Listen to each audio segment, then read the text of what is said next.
It's the lifeline that's allowed us to stay in touch during pandemic lockdowns.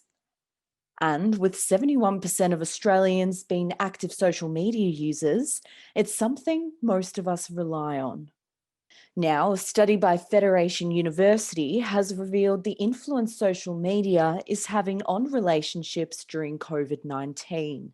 Some people have commented as a benefit is they've actually or they've strengthened their relationships because people are spending or putting in more effort to stay connected than they had before. Not only is virtual communication positively influencing relationships, it's also allowing people to connect on a more emotional level. If we're having more video chats, we're increasing our empathy and really starting to share more emotional responses with each other. For social media influencers who have lost traditional work during the pandemic, it's providing them with a fresh source of income.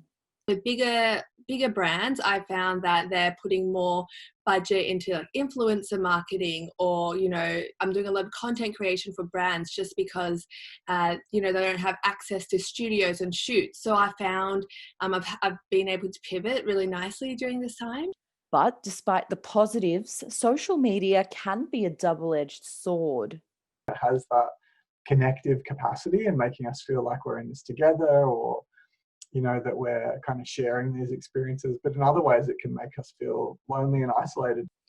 And although it's keeping us connected and entertained, it can also be a major distraction. Start of ISO, first thing I did when I woke up was listen to podcasts, and now I'm just like attached to my phone in some sort of way. With a poll by the charity Girl Guiding revealing 1 in 3 young women feel pressured to present a perfect life on social media, being online can become overwhelming. To combat this, experts recommend sharing our information with only a small friend group and filtering what we see in our news feeds. There might be someone who posts all the time, and every time you see that, you think, oh, that's too much for me. So filtering those people out. And although we've come to rely on it during lockdown, experts warn we should only be using social media sparingly. It doesn't mean necessarily going cold turkey, but maybe monitoring our screen time. Social media, again, it's to be used in moderation. It's not to replace face-to-face contact or communication. It's simply a supplement. Natasha Schapova, Mojo News.